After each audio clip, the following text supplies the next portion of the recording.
Hello friends, CB মেরিস্ট্রিম চ্যানেলে আমি তোমাদেরকে ওয়েলকাম জানাচ্ছি। তোমরা যারা ম্যাকআউট ইউনিভার্সিটি থেকে এমসিএ পড়ছো, মানে 2026 সালে যাদের এমসিএ সেমেস্টার মানে এমসিএ সেকেন্ড সেমেস্টারে যারা উঠবে, আমি দেখো একটু আগে থেকেই তোমাদেরকে অ্যালার্ট করছি। আহ, দেখো ফার্স্ট সেমেস্টারে তোমরা নিশ্চয়ই দেখবে তোমাদের যে সাবজেক্টগুলো রয়েছে, দেখবে ম্যাকআউট ইউনিভার্সিটির যে সিলেবাসটা এখানে এখন আমাদের 2 বছরের যেহেতু কোর্স, তাই অ্যাভারেজে আমাদের প্রত্যেকটা সেমেস্টারে কিন্তু নাম্বার অফ সাবজেক্ট কিন্তু অনেক বেড়ে গেছে। অ্যাভারেজে 5 থেকে 6টা করে সাবজেক্ট কিন্তু থাকছেই।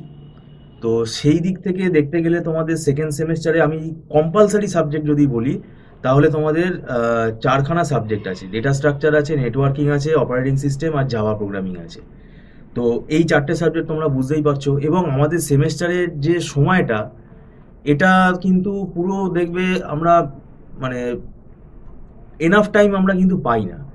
এই কারণেই বলছি, কারণ এই সিলেবাসটা মানে এই সাবজেক্টগুলোর যে সিলেবাস, এই সিলেবাসটা এত বড়, এটা 3 মাস 4 মাসে কমপ্লিট করা কিন্তু সম্ভব হয় না। আমরা ম্যাক্সিমাম সময় কতটা পাবো? ম্যাক্সিমাম সময় আমরা পেলে 4 মাস মতো পেতে পারি, কিন্তু সেটাও কিন্তু যথেষ্ট নয়।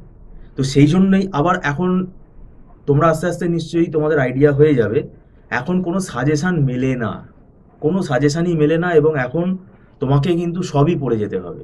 মানে এখন যেরকম ব্যাপারটা হয়ে গেছে, কোথা থেকে কোয়েশ্চেন আসবে এটা কিন্তু সেই মানে প্রেডিকশন করা যাবে না। তাই তোমাকে সব সব সব চ্যাপ্টারই পড়ে যেতে হবে, পুরোটাই পড়ে যেতে হবে। সেই জন্যই আমি তোমাদেরকে এত আগে থেকে অ্যালার্ট করছি, যাতে ভিডিওটা তোমাদের কাছে পৌঁছয়। ফার্স্ট সেমেস্টারে তোমাদের যেই পরীক্ষা হয়ে যাবে, তারপর থেকেই তোমরা কিন্তু এই সেকেন্ড সেমেস্টারের পড়া শুরু করে দিও। নাহলে কিন্তু তোমাদের ওই সিলেবাসটা কমপ্লিটও হবে না। এবং দেখবে সিলেবাসটা কমপ্লিট করা বলতে কি বোঝায়, মানে গড়গড় করে রিডিং করে চলে গেলাম, সেটা তো না। এখানে কিন্তু সব ম্যাথামেটিক্যাল ইনটিউশন রয়েছে, ম্যাথামেটিক্যাল অ্যানালিসিসগুলো রয়েছে, সেগুলো কিন্তু শিখতে হবে।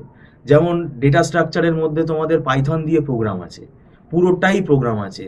এবং এই প্রোগ্রামগুলো কিন্তু প্রায় অনেক বড় বড় প্রোগ্রাম। তো সেই জন্য প্লাস এর সাথে আবার অ্যালগোরিদিমও রয়েছে। এবং পাইথন ভালোভাবে না জানলে কিন্তু ডেটা স্ট্রাকচার একটুকুও তোমরা বুঝতে পারবে না। মানে পাইথনের বিশেষ করে জানতে হবে যেটা অবজেক্ট ওরিয়েন্টেড পাইথন, সেইটা এখানে বেশি লাগে। তো ফার্স্ট সেমেস্টারে অবজেক্ট ওরিয়েন্টেড পাইথন অনেকেই আমি দেখেছি ওটা অ্যাভয়েড করে যায়। এটা পড়াতে গিয়েই আমরা দেখেছি যে ডেটা স্ট্রাকচারের কোডগুলো তারা বুঝতে পারছে না। কনস্ট্রাক্টর ব্যাপারটা কিভাবে পাইথনে ইমপ্লিমেন্ট করা হয়, কিভাবে পাইথনে ইনহেরিটেন্স ইমপ্লিমেন্ট করা হয়। তো যাই হোক, এগুলো টেকনিক্যাল আলোচনা, এগুলো আমরা পরে করব। তো আমি তোমাদেরকে ওই জন্যই আজকে বিশেষত অ্যালার্ট করতে চাইছি যে ব্যাপারটা কিছুই না, আগে থেকে যদি পড়ো দেখবে সিলেবাসটা ভালোভাবে তৈরি হয়ে যাবে। আর আমরা এখানে দেখো 9-10 বছর পড়াচ্ছি, আমাদের এখানে একটা দীর্ঘ অভিজ্ঞতা হয়ে গেছে এবং একটা ওয়েল ফরম্যাট হয়ে গেছে। তো আমরা পড়ানোর পাশাপাশি কি হয়, আমাদের নিজেদের হাতে লেখা নোটস আছে, সেই নোটসগুলো আমরা স্টুডেন্টদেরকে প্রোভাইড করি, এবং সেই নোটসগুলোই স্টুডেন্টদেরকে হেল্প করে, সেগুলো বুঝতে খুব সুবিধা হয়। কারণ একটা বই দেখে তুমি, একটা বইয়ের অ্যালগোরিদম দেখে তোমার হয়তো বুঝতে অসুবিধা হচ্ছে। যেমন নেটওয়ার্কিংয়ের তুমি ধরো ডেটা লিঙ্ক লেয়ারের একটা প্রোটোকল, হয়তো স্লাইডিং উইন্ডো ধরো একটা প্রোটোকল আছে, বা ধরো একটা রাউটিং অ্যালগোরিদম, সেটা তুমি হয়তো বুঝতে পারছো না। তো সেক্ষেত্রে আমাদের কিন্তু একটা নোটস তৈরি করা আছে, যেগুলো আমরা যাতে স্টুডেন্টরা তাড়াতাড়ি বুঝতে পারে সেই জন্য সেইভাবে লেখা। এবং এই প্রত্যেকটা সাবজেক্টই, নেটওয়ার্কিং বলো, ডেটা স্ট্রাকচার বলো, তারপরে তোমাদের অপারেটিং সিস্টেম বলে একটা সাবজেক্ট আছে, আর জাভা আছে। তো দেখো, networking, operating system, data structure, এগুলোতে কিন্তু নিউমেরিক্যাল মানে অঙ্ক আসে, নিউমেরিক্যাল কোয়েশ্চেন আসে। অপারেটিং সিস্টেম সাবজেক্টটা কিন্তু পুরোপুরি ম্যাথামেটিক্স, ওখানে কিন্তু প্রচুর অঙ্ক আসে। তার কারণ হচ্ছে ওখানে দেখবে প্রসেস কনসেপ্ট থেকে শুরু করে প্রসেস শিডিউলিং,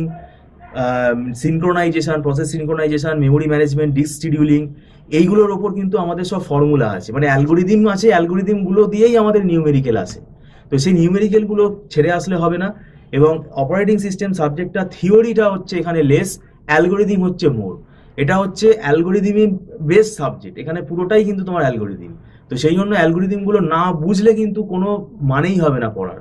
তো সেইগুলো এখানে এই কারণেই আমরা বলছি। আর তার পাশাপাশি দেখো, জাভা প্রোগ্রামিংটাও এখানে কিন্তু অনেক বড় আছে। জাভা তুমি আর পরে শিখতে পারবে না, এই এখনই তোমায় শিখে নিতে হবে। এই সেমেস্টারেই তুমি জাভা শেখার যেটুকু টাইম পাবে সেটাকে তোমায় ইউটিলাইজ করতে হবে। পরবর্তীকালে এত নতুন নতুন মডিউল, এত নতুন নতুন ল্যাঙ্গুয়েজ, তোমাকে ফ্রেমওয়ার্ক শিখতে হবে, তখন এই কোর জাভা তোমার শেখার আর টাইম হবে না। সেটা কিন্তু এখনই হচ্ছে আইডিয়াল টাইম। আর এখানে জাভা প্রোগ্রামিংয়ের যে কোয়েশ্চেনগুলো, জাভারও প্রোগ্রাম অনেক এখানে বড় হয়, প্রোগ্রামগুলো কিন্তু লজিক অনুযায়ী আমাকে বুঝতে হবে, এবং জাভার এখানে যে চ্যাপ্টারগুলো আছে এই সব চ্যাপ্টারগুলো করতে একটা সময় সাপেক্ষ ব্যাপার হয়ে যায়, সেই জন্য এটা কিন্তু সময় দিয়ে পড়তে হবে। তো আর আমাদের এখানে তোমরা যদি অ্যাডমিশন নিতে চাও, আমি তো বললাম এখানে মান্থলি ফিস সিস্টেমে ক্লাস হয়, প্রত্যেক মাসে স্টুডেন্টরা অ্যাডভান্স পেমেন্ট করে এটা ক্লাস করে, এটা নট রিফান্ডেবল। আর আমাদের এখানে একদম ছোট ছোট ব্যাচে আমরা পড়াই, মানে একদম 10 জন 12 জন 15 জন 20 জন এরকম কোনো ব্যাচই আমরা এখানে ফর্ম করি না, এখানে একদম ছোট ছোট ব্যাচে আমরা পড়াই। আর মোটামুটি তোমাদের ফার্স্ট সেমেস্টারের পরীক্ষা হয়ে যাওয়ার পরই তোমরা যোগাযোগ করো।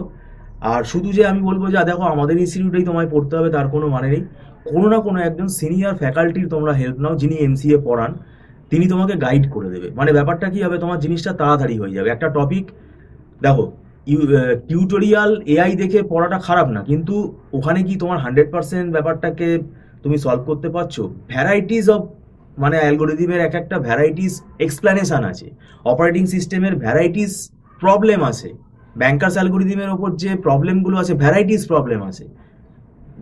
টিউটোরিয়াল বা এআই দেখে তুমি হয়তো একটা দুটো টাইপের প্রবলেম তুমি হয়তো সেখান থেকে সলিউশন করে দেওয়া আছে, সেই সলিউশনটা দেখলে, কিন্তু সেটা তো তোমাকে পার্মানেন্ট হেল্প করবে না। আমরা এখানে varieties of solution, varieties of কেসেসগুলো কিন্তু করাই, যেগুলো স্টুডেন্ট ইনস্ট্যান্ট আমাদেরকে কোয়েশ্চেন করে, ইনস্ট্যান্ট আমরা তাদেরকে সেগুলো বুঝিয়ে দিই।